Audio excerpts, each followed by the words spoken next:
Buenos días, profesor. El día de hoy vamos a presentar nuestro seminario en el cual estaremos hablando del sistema de soporte y sistema tegumentario de algunos films que se mencionarán más adelante. Los integrantes son Cabello Ramírez, Fernanda, también Diestro Chaupis, Rocío, Espino Sosa Richard, Gallardo Morales Omar, Genmanco Osvaldo, Sánchez Valerio Yamilé y la que les habla Ceballos Romero Catiusca. Buenos días, profesor. En esta oportunidad, mi grupo y yo les vamos a presentar nuestra exposición. Bueno, esta vez nos toca hablar sobre los filums poríferos, cniarios, platelmintos, nematelmintos, artrópodos, moluscos, anélidos, equinodermos, hemicordados y semicordados, pero especialmente hablaremos sobre el sistema tegumentario y de soporte de estos filums mencionados. Bueno, yo comenzaré dándoles una pequeña introducción sobre el sistema tegumentario. El tegumento es la principal barrera física del cuerpo hacia el exterior y es el órgano importante que capta información del exterior.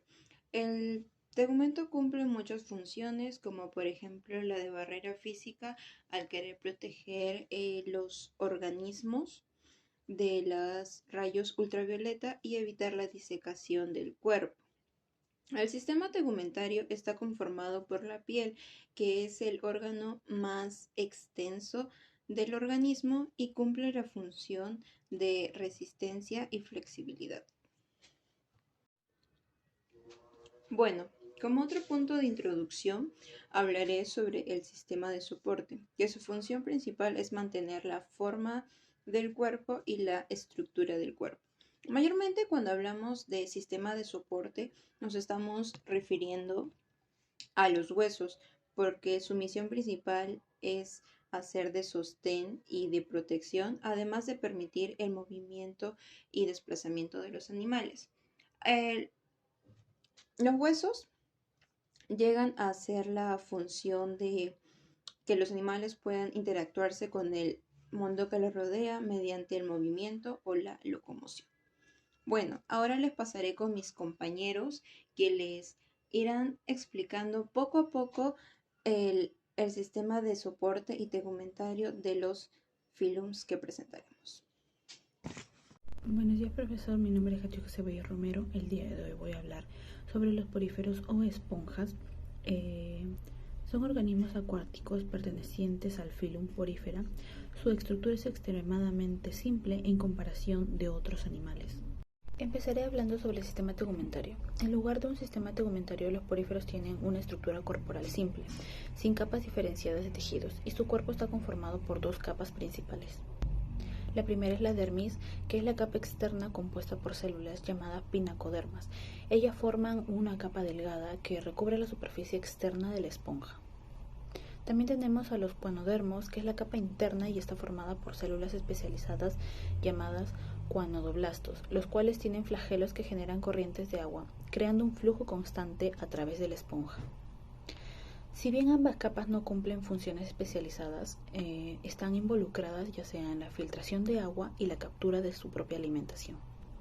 Además de ello, también tenemos a los poros, con los cuales entra el agua y se conecta con los canales internos. Y mediante los canales internos ahí fluye el agua y consigo las partículas de su propio alimento y el oxígeno. Como funciones principales tenemos la captura de alimentos que mediante las partículas presentes en el agua son capturadas por las células y, como ya los hemos mencionado, por los cuanodoblastos. También tenemos a la filtración, donde permite la entrada del agua que luego es filtrada a través de los canales internos. La respiración, que además de capturar alimentos, las esponjas obtienen oxígeno del agua que fluye a través de su sistema, y dicho intercambio gaseoso es esencial para su metabolismo. Y por último tenemos la reproducción, ya que los poríferos pueden reproducirse tanto de manera sexual como asexual. Su reproducción sexual ocurre por brotes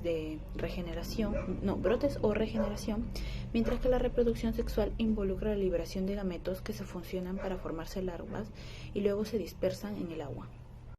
Bueno, ahora hablaré sobre el sistema de soporte. En los poríferos es conocido como esqueleto o estructura esquelética. Puede variar según su composición y forma y según la especie. Este sistema es fundamental para mantener la forma de la esponja y proporciona un sustrato sólido para las células. Hay dos tipos principales de esqueletos en los poríferos. Están los esqueletos orgánicos y los esqueletos inorgánicos. En los esqueletos orgánicos están las espículas, que son pequeñas estructuras cristalinas compuestas principalmente por el carbonato de calcio y el sílice, y estas espículas proporcionan una rigidez.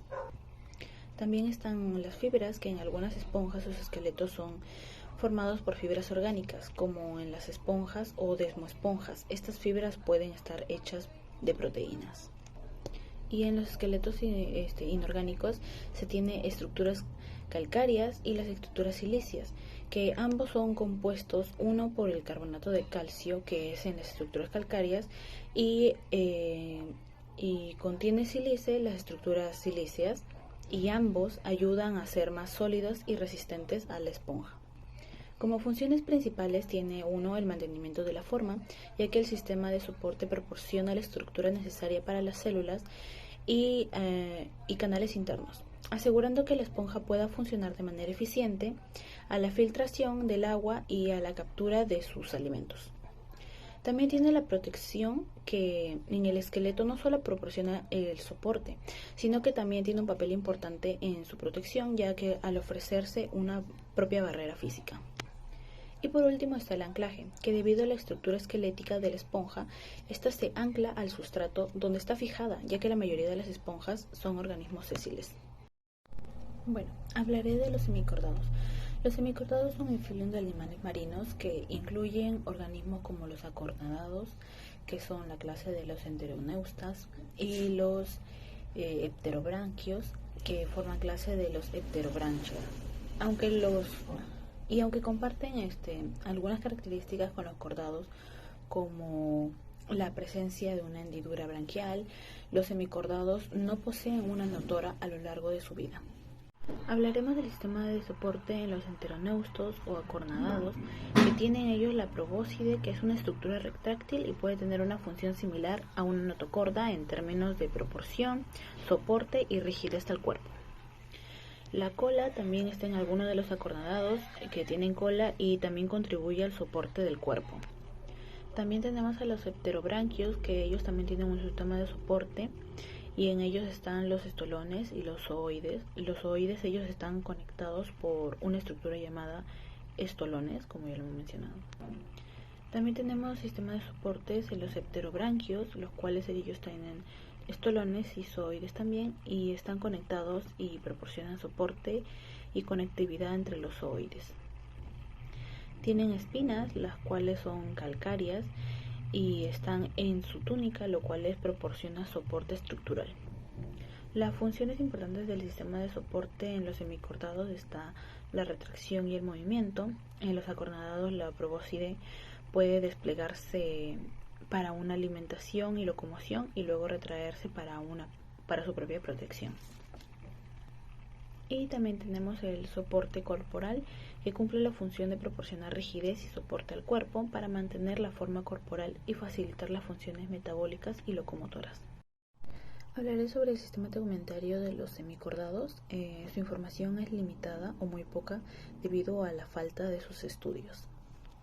Pero vamos a mencionar algunas de sus características generales. Por ejemplo, tiene epidermis, que actúa como una barrera física contra el entorno externo, y puede tener funciones sensoriales. También tiene cutícula o túnica, que esta estructura proporciona protección y soporte. Y por último tenemos las proyecciones sensoriales, que estas desempeñan un papel en la detección del entorno circundante. Hola, mi nombre es Osvaldo G. y yo les voy a hablar sobre el filo Cnidaria. El filo Cnidaria debe su nombre debido a una estructura llamada niocito.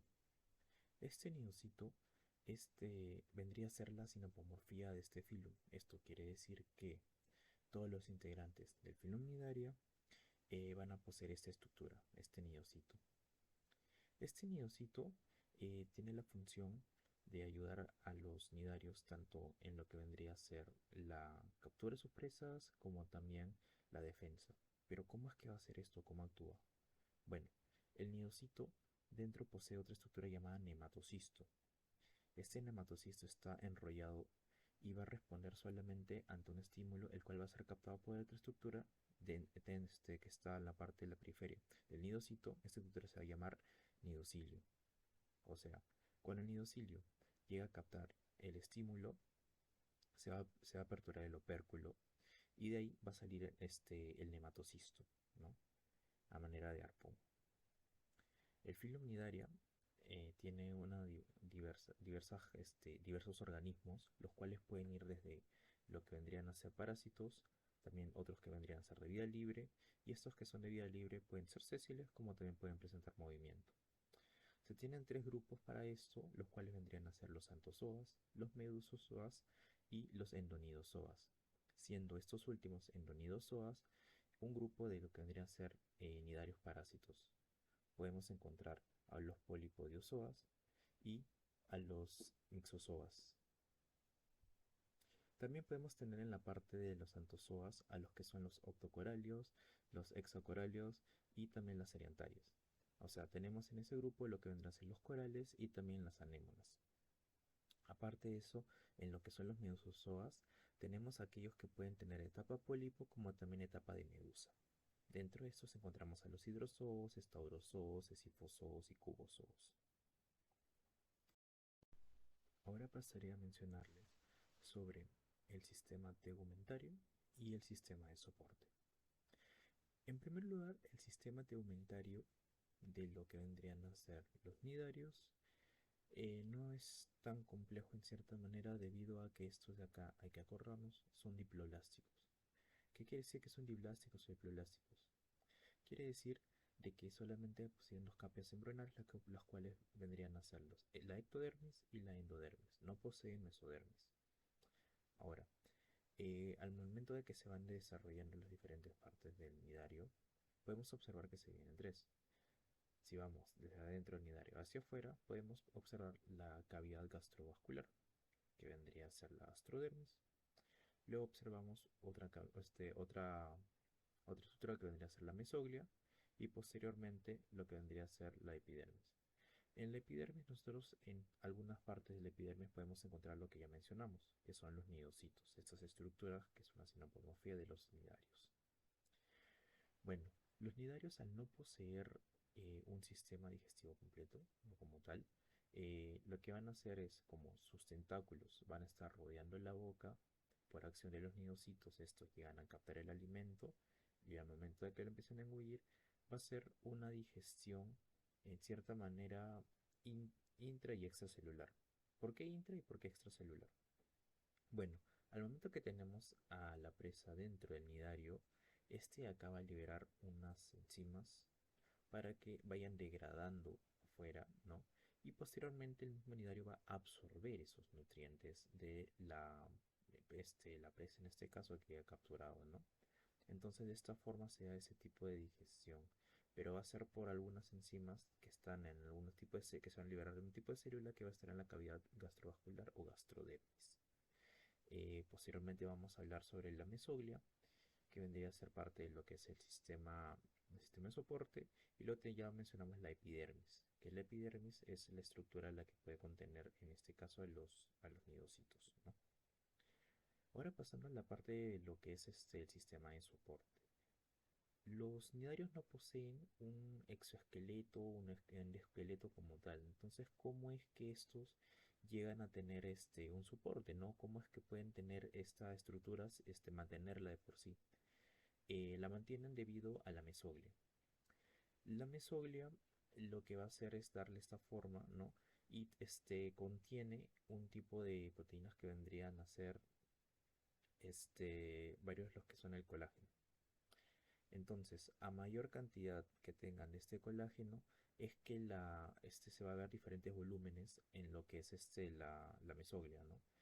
Siendo esto también un parámetro en lo cual nos podría ayudar a diferenciar ciertas medusas. De repente una mesoglia más gruesa, más grosa, podría ser propia de una sifomedusa mientras que una mesoglia un poco más delgada, sin tantas proteínas, podría indicarnos que probablemente pueda ser una hidromedusa. O sea, podría ser una manera de diferenciarlas respecto al sistema de soporte, ¿no? Que está mediado en este caso por lo que es la mesoglia.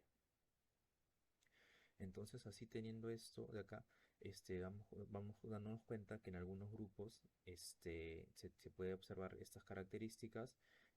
Hay una salvedad que puede ser, según los autores, en los corales, una variedad de corales, posee unas estructuras que también los podrían considerar en cierta manera como un exoesqueleto.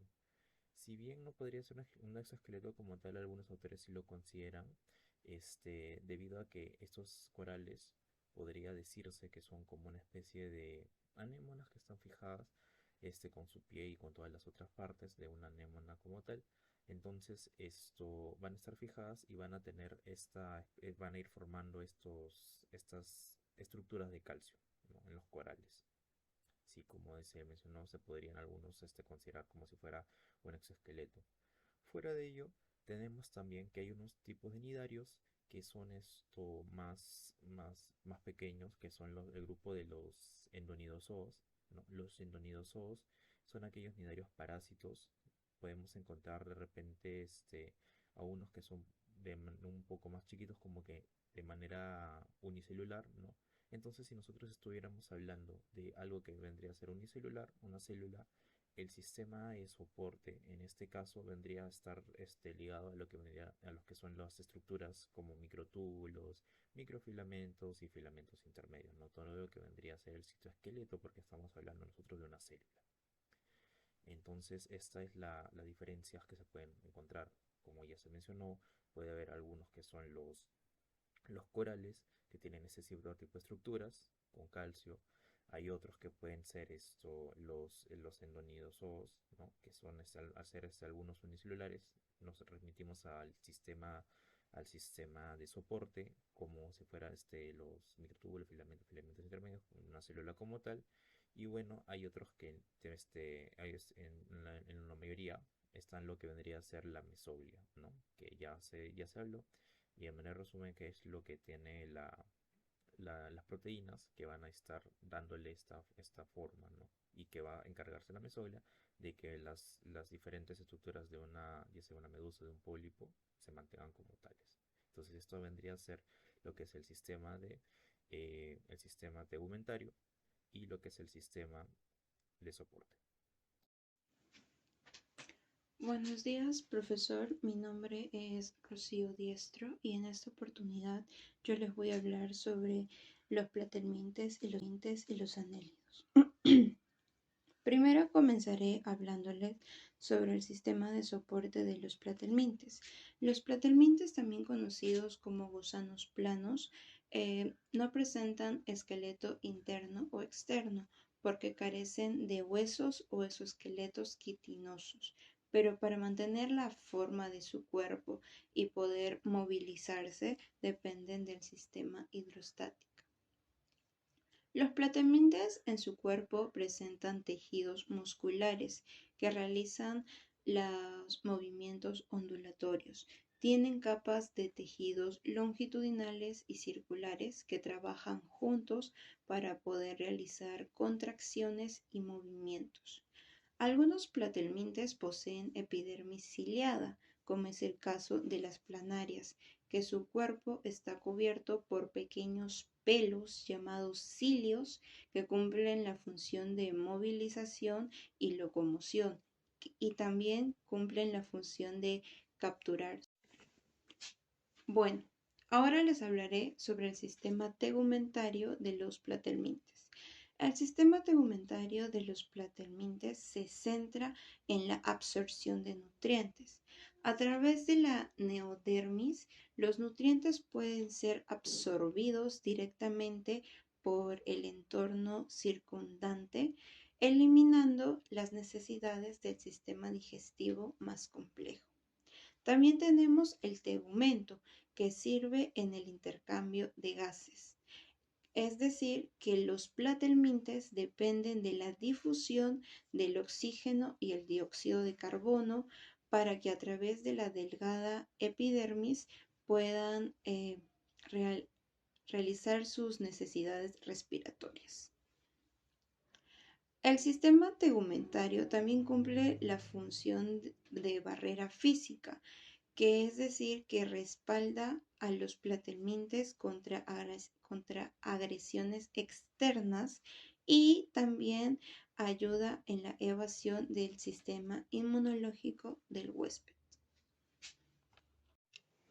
Bueno, ahora pasaré a hablarles sobre los anélidos. Los anélidos, a diferencia de los platelmintes, presentan un sistema de soporte más avanzado porque tienen un esqueleto hidrostático y una serie de estructuras para su movimiento y locomoción. Los anélidos, al igual que los platelmintes, presentan un esqueleto hidrostático para mantener la forma de su cuerpo. Los músculos circulares y longitudinales permiten la contracción y elongación de los segmentos para así facilitar su movimiento. Muchos anélidos presentan cerdas o pelos en la superficie de su cuerpo. Estas cerdas son utilizadas para agarrar al sustrato y ayudar en la locomoción. Por ejemplo, en el caso de las lombrices de tierra, las cerdas sujetan el cuerpo de las lombrices en el suelo al momento de realizar su movimiento. Por último, una característica en particular de los anélidos es que tienen metamerismo, que es la segmentación de su cuerpo, y cada segmento está separado por una membrana llamada septo. Estos septos cumplen la función de flexibilidad y movimiento coordinado para que los anélidos puedan funcionar de manera independiente. Bueno, ahora les hablaré sobre su sistema tegumentario. El sistema tegumentario de los anélidos está compuesto por epidermis, cutícula y cerda. La epidermis es la capa externa celular que recupera al cuerpo de los anélidos. Es la responsable de brindar protección al organismo de los factores ambientales, también de regular el intercambio de gases y, por último, el de expulsar los desechos metabólicos. Después tenemos la cutícula, que es la capa externa no celular que protege al epidermis, y su función principal es brindar resistencia y protección. Por último, tenemos a las cerdas, que son estructuras delgadas y rígidas que sobresalen en el cuerpo de los anélidos. Principalmente las cerdas están hechas de quitina y son importantes para la locomoción y fijación del sustrato. Gracias.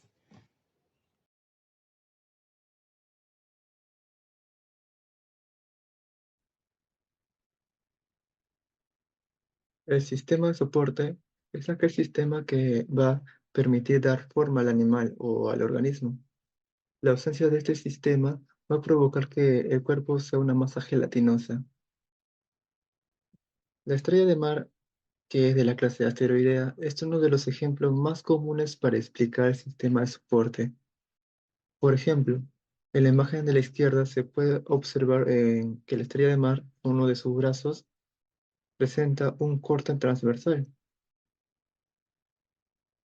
Haciendo una amplificación de ese corte, se puede observar que en la imagen derecha hay unos rectángulos negros. Esos rectángulos negros son los ossículos. También se les denomina espículas calcáreas. Esto debido a que están compuestos de carbonato de calcio. Estos ossículos que están rodeando por todo el brazo le va a permitir una especie de armadura en el cuerpo. También una de las características es que son placas pequeñas, presentan un origen mesodérmico. Como ya mencioné, también presenta una protección al cuerpo, exclusivamente a los órganos internos, y le va a dar rigidez a los pies ambulacrales. Ahora, cuando un osículo está unido a un tejido conectivo y a un músculo, se le va a denominar estereoma. Ese conjunto de estructuras solamente se va a encontrar exclusivamente en los equinodermos.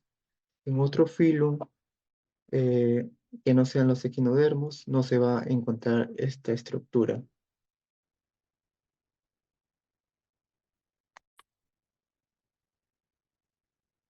El sistema tegumentario es aquel sistema que le va a dar protección al organismo o al animal, ya sea ante un factor externo, que puede ser en su ambiente o por otro organismo.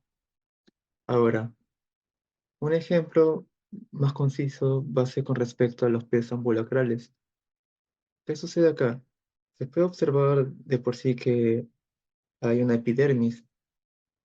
La epidermis, en este caso, es un tejido delgado que le va a dar protección a la dermis. ¿Y dónde se encuentra la dermis?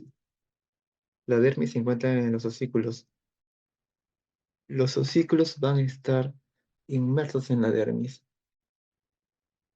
Es uno de los ejemplos. Ahora, de forma general, en el filo Echinodermata, de por sí hay tres capas: la epidermis, la dermis y el epitelio celómico. De una que otra clase va a variar con respecto al tegumento. Por ejemplo, ¿no? En la clase asteroidea se va a identificar, como ya mencioné, la epidermis, que va a funcionar como una capa protectora delgada para la dermis, que se encuentra en los osículos, como ya mencioné anteriormente, forma parte de la protección que le da la forma y la rigidez al cuerpo, y el epitelio celómico. La siguiente clase, por ejemplo, la equinoidea, que se encuentra en los erizos de mar, prácticamente el tegumento es solo la epidermis. La epidermis va a ser la capa que solamente va a cubrir el sistema tegumentario en los erizos o en esta clase. Por ejemplo, en la clase holoturoidea, que se encuentra en los pepinos de mar, el tegumento solamente va a ser una cutícula delgada que es externa, que va a cubrir al cuerpo, y la epidermis, que la epidermis es también delgado y va a proteger también a la dermis. En el caso de la clase Ophiuroidea, mm, presenta un tegumento que prácticamente es la epidermis y la dermis, pero también presenta una cutícula externa. Esta cutícula externa le va a dar la protección, le va a brindar de cierta manera eh, que la epidermis no sea rota ni tampoco vulnerada ante otros factores externos que puedan suceder en su ambiente o también que puedan ser provocados por otros organismos.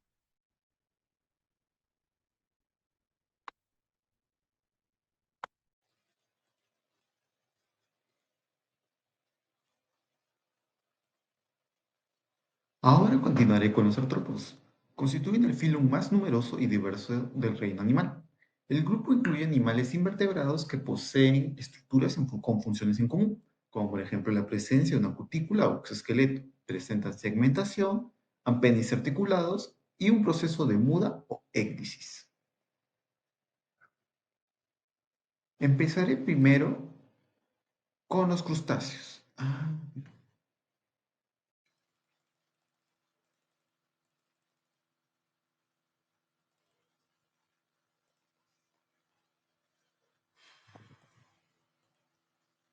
Primero empezaré con los crustáceos.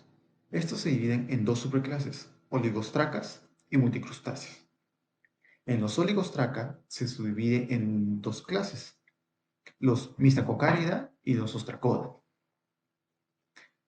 En los Mystacocárida poseen una cutícula delgada compuesta por varias capas que están cubiertos por diminutas escamas o proyecciones, ya que no es calcificada y no esclerotizada. Eso significa que carecen de una cutícula endurecida que no proporciona el mismo soporte estructural que la cutícula esclerotizada de otros artrópodos. Sin embargo, esto les otorga flexibilidad y adaptabilidad en los ambientes acuáticos, así como un poco de protección. Debido a su diminuto tamaño, las estructuras de soporte deben ser muy eficientes a una escala microscópica. Las articulaciones y estructuras internas suelen ser mucho más delicadas de los que serían crustáceos mucho más grandes. En el caso de los Ostracoda, a diferencia de los Mystacocárida, estos poseen una concha bivalva que encierra y protege el cuerpo. La esclerotización y la articulación del esqueleto de los ostracodas proporciona un soporte estructural que les permite realizar movimientos específicos de propulsión que son clave para permitir que las partes del cuerpo de los ostracodas se muevan con respecto a otras.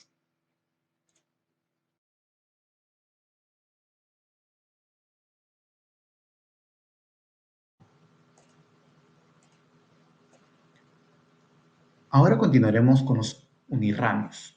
Estos se subdividen en dos superclases, los miriápodos y los hexápodos. Los miriápodos tienen una cutícula externa que recubre su cuerpo. Esta cutícula está compuesta principalmente de quitina, proteínas que proporcionan soporte estructural de protección y ayudan a evitar la desecación. El cuerpo de los miriápodos está segmentado en una serie de anillos o tagmas que son flexibles entre ellos. Cada uno de estos tiene su propia placa de Tergo, que vendría a ser la parte dorsal, y un esterno, que vendría a ser la parte ventral, de los cuales son los escleritos de la cutícula. De cada uno de estos se desprenden un par de patas que son articuladas y están unidas al exoesqueleto. Estos escleritos contribuyen en la rigidez, en la resistencia de la estructura corporal y en la locomoción. Además, tienen glándulas tegumentarias que secretan sustancias químicas que desempeñan un papel fundamental en la comunicación, la defensa contra los depredadores y la éctisis, lo que les permite un crecimiento y un desarrollo continuo. Continuando en la superclase de hexápodos, aquí es donde se encuentran a los verdaderos insectos. Los hexápodos comparten en gran medida las mismas características que los miriápodos, es decir, una cutícula principalmente de quitina que les da soporte estructural y protección, y aunque no presentan una segmentación ciliada, presentan patas articuladas que a diferencia de los miriápodos, estas salen del abdomen. También poseen glándulas tegumentarias que ayudan a secretar sustancias que ayudan a prevenir la desecación y la muda o écdisis. Una de las mayores diferencias entre estas dos superclases es la etapa de pupa. El tegumento desempeña un papel crucial en este proceso. Durante la pupa, el insecto experimenta una metamorfosis. Los tejidos larvales se descomponen y se reforman en una estructura de adultos, como alas, antenas y órganos reproductores. El tegumento actúa como un andamiaje estructural que mantiene unida a la forma de la pupa. La cutícula de la pupa tiene una composición química diferente en comparación de una cutícula narval. En esto se producen cambios entre las proteínas y la quitina. La cutícula de la pupa se vuelve mucho más dura y resistente. Esto ayuda a la larva en su proceso de metamorfosis porque estos pueden reabsorber nutrientes de la cutícula larval para su uso. Además, que estos permiten el intercambio de gases a través de pequeños poros.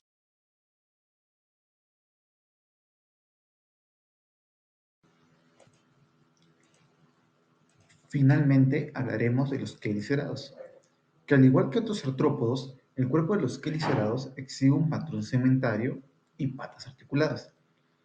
Cada segmento puede llevar apéndices especializados que está cubierto por una cutícula quitinosa. Aunque presentan un exoesqueleto segmentado, este también limita la flexibilidad.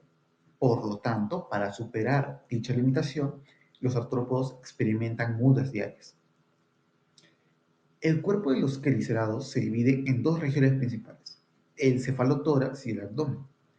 El cefalotórax, también llamado prosoma, es la región anterior que lleva los apéndices, incluyendo los quelíceros y los pedipalpos. El abdomen o mesosoma vendría a ser la región posterior, que en unos casos como los escorpiones también llevan un apéndice. Como mencioné anteriormente, una de las principales características es la presencia de los quelíceros, que son apéndices bucales especializados que cumplen diversas funciones como la captura y la manipulación de las presas. En casos de las arañas, pueden inyectar veneno y también ayudan en la limpieza del cuerpo. Además, a menudo están acompañados por pedipalpos, que son apéndices anteriores a las patas que cumplen funciones sensoriales, táctiles o reproductivas, dependiendo ya de la especie. Filo molusca. El sistema tegumentario de los moluscos está compuesto por un tegumento delgado y blando, provisto de muchas células glandulares que pueden ser mucosas y situarse en el borde del manto. Estas segregan carbonato cálcico, que se almacena para formar la concha, que conformaría el sistema de soporte. La concha funciona en los moluscos como protección contra las agresiones externas de algunos depredadores y también como punto de anclaje para sus músculos y órganos, es decir, como soporte anatómico. Tiene 3 capas, aunque algunas de ellas pueden desaparecer en ciertos grupos de moluscos. La más interna es el nácar o endostraco. Es una mezcla orgánica de capas de conquiolina y cristales de aragonito. La intermedia es el mesostraco, donde aparecen cristales prismáticos de carbonato cálcico en forma de aragonito o calcita. Y por último, el periostraco. Es una capa orgánica de conquiolina. Solamente puede decirse que la conquiolina se parece a la queratina porque ambas son escleroproteínas. Los caudofebiados son animales vermiformes que no poseen concha. Sin embargo, su parte externa, que es el manto, está formada por una cutícula endurecida, hecha de quitina engrosada, con espículas calcáreas y aragoníticas, que sirven como órgano excavador o como órgano sensorial. Los poliplacóforos son animales que presentan una concha formada por 8 placas o cerramas articuladas o enimbricadas entre sí. El cuerpo está aplanado dorsoventralmente y como consecuencia el manto ha expandido su borde por los laterales del cuerpo, donde aparece engrosado, formando una cintura, y ésta suele presentar a menudo estructuras protectoras, como espinas, tubérculos o incluso sedas sensoriales, ya que tiende a sobresalir bastante de las placas. En algunas especies la cintura cubre parte de las placas. Los monoplacóforos poseen una concha simple, tipo palteliforme, la cual cubre el palio y se extiende totalmente sobre el dorso del monoplacóforo. La concha de los gasterópodos es univalva y se les denomina caracolas. Están formadas por una pieza simétrica enrollada en espiral, cuya abertura quedará hacia la derecha o hacia la izquierda. La mayoría de las especies de moluscos gasterópodos tienen una concha que se abre hacia la derecha, mientras que el resto lo tienen hacia la izquierda. La concha es de forma variable y se caracteriza por ser sólida y constituida de carbonato de calcio. Estas presentan una forma en espiral, como se mencionó anteriormente. La concha puede presentar una serie de ornamentaciones como lo son orificios y canales respiratorios, también costillas verticales, cordones espirales y suturas. Cuando la concha está de forma espiralada, presenta varias regiones y estructuras como son la abertura, la columela, la vuelta del cuerpo y la espira. La gran mayoría presenta una estructura anexa, que se encarga de cerrar la concha cuando el caracol se retrae. Dentro de este se denomina el epérculo, el cual es de forma y tamaño variable, según la especie. Los bivalvos presentan una concha con 2 valvas simétricas laterales, articuladas una con otra a través de su parte dorsal. Las valvas están unidas por una banda de una proteína elástica que forma el ligamento, y por esta se cierran gracias a la acción de músculos aductores. Cuando estos se relajan, la elasticidad natural del ligamento hace que las valvas se abran. La concha de los bivalvos presenta grandes variaciones en tamaño, colores y forma. Está formada por un periostraco que recubre de 2 a 4 capas calcáreas y protege el carbonato de calcio subyacente y evita su disolución. El periostraco puede ser muy grueso o muy fino. Las líneas que se forman en la concha proporcionan información sobre la edad del animal y las condiciones con las cuales creció. Solo las especies que contienen en su capa interna el nácar pueden lograr reproducir perlas. y estas se producen en forma de autodefensa e inmunidad. Los escafópodos tienen un cuerpo alargado dorsoventralmente, que a su vez está rodeado por un manto que segrega una concha tubulosa, abierta por ambos extremos, ligeramente curvada y cónica, que recibe el nombre de colmillo de elefante, conchas diente o caninos. Antiguamente los cefalópodos poseían una concha externa, sin embargo, por modificaciones evolutivas, los cefalópodos actuales carecen de concha externa bien desarrollada, excepto el Nautilus, los calamares y sepias. Estos tienen una concha interna poco desarrollada, llamada pluma, gladio o gibión, y los pulpos que carecen completamente de ella. Bueno, ahora vamos a hablar sobre los cordados. Estos se dividen en tres subfilums, que es el subfilum Urochordata, el Cephalochordata y los vertebratas. Empezamos primero con los urochordatas. En lo que respecta a su sistema de soporte, pues se va a encontrar lo que es un ganglio cerebral, como se ve ahí. Se ve ahí el que dice ganglio cerebroide, y una glándula subneural que dentro están los remantes del cordón nervioso dorsal. Y pues el ganglio cerebral está localizado entre los sifones, y en cada extremo de este ganglio emergen dos cordones nerviosos, uno dorsal y el otro ventral. Por debajo de este se va a encontrar la glándula subneural, que abre en la faringe a través de un embudo ciliado. Y esta se le considera casi similar a la hipófisis de los vertebratas. Su función no está definida, pero parece ser la encargada de la liberación de los gametos en las gónadas.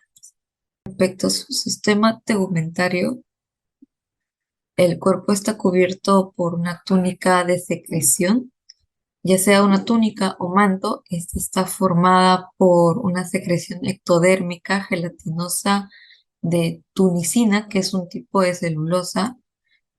Contiene agua, proteínas y carbohidratos. Hacia ella emigran células mesodérmicas que confieren un carácter conjuntivo y también algunos vasos sanguíneos. Pues ahora vamos a pasar a los cefalocordatas en su sistema de soporte.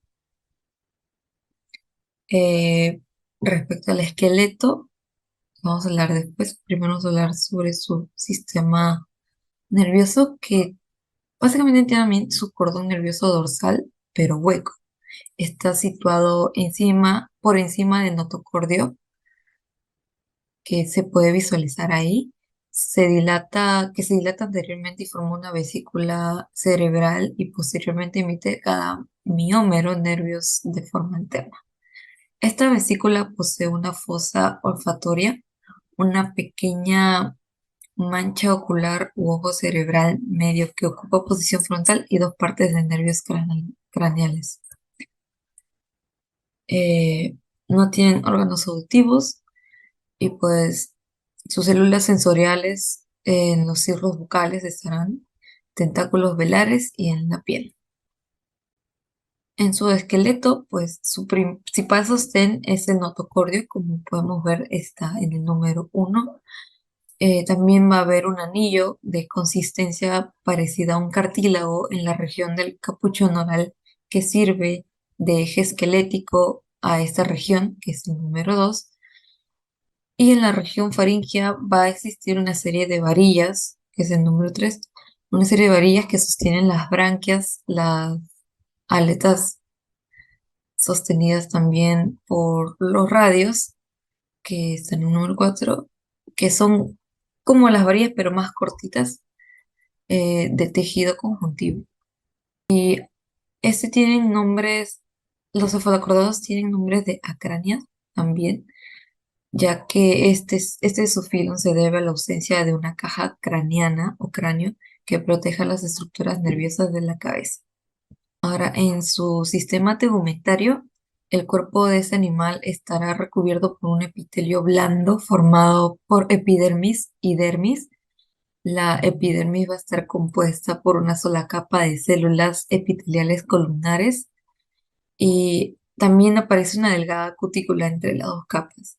En la dermis aparecen células glandulares o secretoras, vasos sanguíneos y estructuras nerviosas que inervan y recogen sensaciones y estímulos. En el Zoophyllum vertebrata, que es uno de los más extensos, respecto al esqueleto, es interno, por supuesto, es articulado, puede ser cartilaginoso u óseo, y este sostiene y protege a distintos órganos.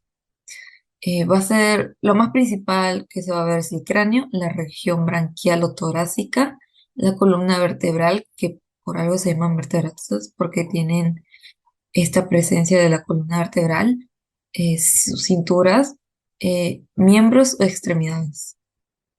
Bueno, el esqueleto dérmico o exoesqueleto son como que derivados de la dermis, eh, pues va a estar entre escamas y radios de las aletas de los peces, placas óseas del plastrón de quelonios o armadura ósea de armadillos, que son en caso de los mamíferos, y huesos membranosos en el cráneo y cintura escapular de vertebrados. El endoesqueleto pues se va a dividir en esqueleto axial y esqueleto apendicular. El esqueleto axial va a estar la columna vertebral, costillas, esternón y cráneo. Eh, el esqueleto axial se va a dividir en notocorda, que este persiste en petromizontiformes y mixiniformes y algunos peces durante toda su vida. La columna vertebral sustituye a la notocorda. Como ven, la notocorda se vio en el anterior Zoophyllum y ahora se va a ver la columna vertebral. Y las vértebras, que son estructuras metaméricas que se extienden desde la base del cráneo hasta la cola, por si es que hay cola. El esqueleto pendicular, pues, esta va a tener una cintura, esta es sobre la cintura escapular y extremidades anteriores y la cintura pélvica y extremidades posteriores. En el caso de los peces, las aletas son pares pectorales y pélvicas, cinturas no unidas a la columna vertebral. Y en caso de los tetrápodos, tienen extremidades, como el anterior y posterior. En el anterior sería el húmero, cubito, radio, metacarpianos y bueno, dedos iguales que en posterior. Posterior fémur, tibi, peroné, tarsianos, metatarsianos. Ahora, en el sistema nervioso, pues en el central van a tener un tubo neuronal bueno, el tubo neuronal, que es el sistema nervioso central, se va a dividir en encéfalo y médula espinal. También el sistema nervioso periférico, que se va a dividir en nervios craneales y nervios raquídeos. El sistema nervioso periférico, pues aparte de ello, va a tener fibras nerviosas sensoriales, somáticas, viscerales, motoras somáticas y viscerales también. Esta es como una parte que tiene su sistema autónomo, un control involuntario, es el simpático y el parasimpático. Ahora, el sistema tegumentario, representa el límite entre el medio interno del animal y el medio exterior. El, Esto va a tener como una protección mecánica térmica, da cierta forma al cuerpo, también protege a los animales de agentes patógenos, interviene en procesos respiratorios, protege también frente a la luz ultravioleta, ayuda a realizar funciones excretoras, una función más nutritiva, también el producir luz, es un regulador térmico en el caso de algunos animales, también protege respecto vaya a haber una deshidratación, también sintetiza vitamina D y es muy importante en caso de las comunicaciones entre estas especies. Pues como ven en las fotos existe una gran variación de, eh, de dermis en todos estos vertebrados. Eh, pero bueno, en la epidermis va a estar el estrato córneo, el estrato germinativo de una o dos capas de células cúbicas de origen ectodérmico. El estrato córneo es el componente principal de la queratina. También va a estar la membrana nasal, aparte de la epidermis, que es la deriva de la dermis. La dermis, que es la capa de tejido de origen mesodérmico que nutre a la epidermis, es muy irrigada y esta es responsable de la respiración cutánea de anfibios. La hipodermis es la capa de tejido conjuntivo laxumal diferenciado. Este es ausente en peces, pero se desarrolla en amniotas, ya sea reptiles, aves y mamíferos. Las estructuras tegumentarias que van a ver, por ejemplo, las glándulas unicelulares y pluricelulares, tubulosas o alveolares. En los peces va a haber glándulas mucosas. En los anfibios va a haber mucosas venenosas y parótidas. En los reptiles va a haber olorosas, cloacales y otras. En las aves va a haber de grasa, de la sal. En los mamíferos va a haber sebáceas, sudoríparas y mamarias, como se pueden ver. Ahí están las glándulas sebáceas y las glándulas mamarias. Estas dos son de mamíferos. Otras estructuras tegumentarias que se diferencian entre todas estas especies son las escamas de los peces dérmicas, en este caso escamas de tiburón, como en esta imagen, las escamas de los reptiles, que son epidérmicas, las plumas en las aves, los pelos tanto en los mamíferos, eh, los picos, uñas y garras de las aves y uñas también de los mamíferos y huesos dérmicos que, como el de la tortuga, de ese reptil de tortuga, su caparazón es un hueso dérmico. En conclusión, a todo lo que han expuesto mis compañeros y yo, es que la diversidad de sistemas tegumentarios y estructuras de soporte en los animales revelan la increíble habilidad de la vida en diferentes entornos, desde la versatilidad de la piel en mamíferos hasta la sofisticada armadura de los exoesqueletos en artrópodos. Estas adaptaciones reflejan respuestas evolutivas a desafíos ambientales específicos, ya sea a través de escamas, conchas, pelos o huesos.